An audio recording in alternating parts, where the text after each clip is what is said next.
زندگی آخر رلا ہی دیتی ہے، پھر چاہے ہم اپنے ماں باپ کے کتنے ہی لاڈلے کیوں نہ ہوں۔ بے شک۔ وسیم بھائی، یہ کوٹ ہے اشفاق احمد صاحب کا میرے سامنے، تو یہیں سے آغاز کرتے ہیں آج کی بات کا کہ ڈو یو تھنک کہ زندگی واقعی اتنی مشکل ہے؟ بالکل، اصل میں دنیا کی سب سے جو غیر یقینی چیز ہے نا وہ زندگی ہے، اور سب سے یقینی چیز موت ہے۔ تو زندگی میں نا وہ ارادے ٹوٹتے ہیں اور آہستہ آہستہ غم آتے ہیں، اور آپ کو پتہ چلتا ہے کہ ٹھہرنا مشکل ہی ہے، لیکن جو اللہ کے ساتھ رجوع کر لیتے ہیں ان کو یہ بات سمجھ لگتی ہے کہ جانا تو ہم نے ہے، لیکن جانے سے پہلے کچھ کام تو کرنے ہیں نا۔ تو وہ جو کام میں مصروف عمل، ابھی ہم بات کر رہے تھے کہ جو اللہ کے کام کر رہا ہے، جو مصروف ہے، تو پھر وہ ان چیزوں کو اپنے اوپر، اس غم کو اپنے اوپر حاوی نہیں ہونے دیتا۔ وہ حضرت واصف رحمۃ اللہ ایک شعر پڑھا کرتے تھے کہ غم بھی گزشتنی ہے، خوشی بھی گزشتنی، کر غم کو اختیار کے گزرے تو غم نہ ہو۔ تو یعنی کہ غم کو قبول کرنا ہے، اس کو ریڈ کرنا ہے، اور اس میں نا بڑا لیسن ہے۔ صحیح بات۔ تو یہ اللہ تعالیٰ ہماری برداشت، سب سے بڑی قوت برداشت ہے۔ بالکل صحیح۔ تو ہماری یہ برداشت بڑھانے کے لیے اللہ تعالیٰ غم بھیجتا ہے، صحیح، اور آہستہ آہستہ صبر کے ذریعے، نماز کے ذریعے انسان جو ہے نا اس مشکل سے نکل آتا ہے، کیونکہ اللہ کا وعدہ ہے کہ ہر سختی کے ساتھ آسانی ہے۔ تو سختی کے بعد آسانی ہے، اور اکثر لوگ جو نا امید ہو جاتے ہیں نا، تو اللہ کی رحمت سے نا امید ہونا اصل میں اپنے مستقبل سے نا امید ہونا ہے۔ تو جب آپ اللہ سے پر امید رہتے ہو، ہوپ فل رہتے ہو، تو پھر وہ دن خیر سے گزر جاتے ہیں۔ کیا بات۔ وسیم بھائی، اگر ہم دنیا پہ نظر دوڑائیں، ایسے ایسے غم ہے نا، یعنی لوگوں کی جب سٹوریز سنتے ہیں، اور اوور آل ورلڈ میں دیکھ لیں آپ، اور جو ہسٹری میں پاسٹ میں ہوا ہے، مطلب ایسے ایسے غم آپ کو نظر آئیں گے نا کہ انسان رو پڑتا ہے کہ یار واقعی دنیا میں بڑا غم ہے۔ لیکن اگر ہم یہیں پہ رک جائیں نا کہ بس دنیا میں بڑا غم ہے، زندگی بہت مشکل ہے، تو پھر تو ہوپ لیسنس ہے، پھر تو جو ہے نا وہ ایک ڈارکنس ہے، ایک اندھیرا ہے۔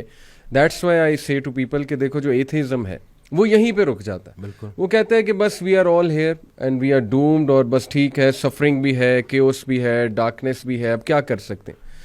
بٹ جب تک اسلام ہمارے پاس ہے نا وسیم بھائی، دیکھیں اللہ سبحانہ و تعالیٰ نے پہلے ہی ہمیں بتا دیا، جیسے آپ نے کہا نا ایکسیپٹنس، بالکل اللہ نے ہمیں ایکسیپٹنس دلائی ہے کہ دیکھو اس کو ایکسیپٹ کرو کہ یہ دنیا ایک مشکل کی جگہ ہوگی، یہاں تمہیں مشقت کرنی ہوگی، اسٹرگل کرنی ہوگی، وی ول ٹیسٹ یو، ہم دیکھیں گے تم میں سے کون ایمان والا ہے، کبھی بھوک سے، کبھی خوف سے، کبھی خوف کا انفیکٹ ذکر ہے کہ خوف سے ٹیسٹ کریں گے۔ آئی تھنک انگزائٹی میں خوف کا ایلیمنٹ کافی جو ہے وہ حاوی ہوتا ہے۔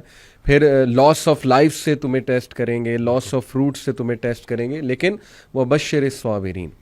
اور دیکھیں اللہ نے پورا طریقہ بتایا ہے کہ دیکھو نا امید نہیں ہونا ہے، اگر یہ پرابلمز آ جاتے ہیں تو پھر اللہ طریقہ بھی بتا رہا ہے کہ تم نے ہوپ کیسے پکڑنا ہے۔ جیسے آپ نے کہا کہ نماز ہے، پھر صبر ہے، تو how amazing is the philosophy of our religion. بالکل، سبحان اللہ۔ اور جو ایتھیسٹ سے جو نہ ماننے والا ہے، وہ میں اس کو یہی بولوں گا کہ وہ بیچارہ اللہ کی نعمتیں بھی استعمال کرتا ہے اور اللہ کو مانتا بھی نہیں ہے۔ سبحان اللہ، ٹھیک ہے نا۔ تو تحقیق جو ہے نا وہ آپ کو بعد میں وہاں پہ پہنچائے گی جہاں تسلیم پہنچائے گی آپ کو پہلے۔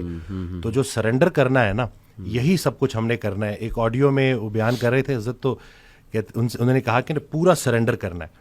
تو جواب آیا کہ حضرت اتنی کمزور صلاحیتوں کے ساتھ پورا سرنڈر کیسے کروں؟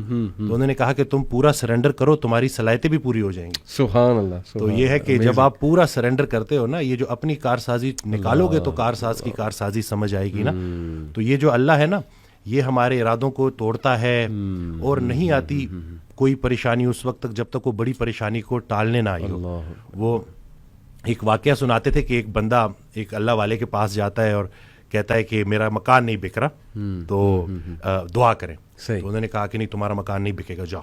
تو وہ بڑا پریشان ہوتا ہے، پھر دوبارہ جاتا ہے، کہتے ہیں کہ آپ دعا کریں، کہتے چلو میں دعا کر دیتا ہوں۔ وہ مکان بک جاتا ہے۔ تو وہ اس اللہ والے کے پاس جاتا ہے اور اس سے پوچھتا ہے کہ آپ جب میں پہلی دفعہ آیا تو آپ نے کہا کہ مکان نہیں بکے گا، صحیح، اور جب دوسری دفعہ آیا تو آپ نے کہا کہ بک جائے گا۔ تو کہتے ہیں کہ پہلی دفعہ جب تم آئے تھے تمہارا ماتھا روشن لگ رہا تھا، صحیح، تمہارے ماتھے پہ خوش قسمتی کے آثار تھے۔ سبحان۔ دوسری دفعہ جب تم آئے تو تمہارے ماتھے سے بدقسمتی کے آثار آ رہے تھے، کیونکہ بڑا بدقسمت ہے وہ انسان جس کی زندگی میں اس کا گھر بک جائے۔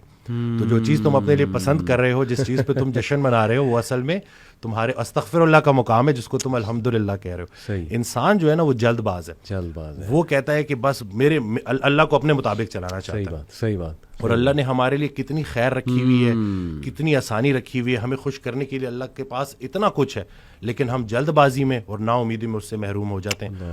اور شیطان جو ہے نا وہ ہماری رگوں میں خون کی طرح دوڑتا ہے. صحیح. تو اس کا طریقہ واردات ہے ہی یہ وسوسہ دینا. وسوسہ جو ہے نا وہ ایمان کی نفی ہے, اور یقین جو ہے نا وہ وسوسے کو نفی کرتا ہے. کیا بات. تو ہم نے یقین کو پختہ کرنا ہے. یقین نور ہے, شک اندھیرا ہے.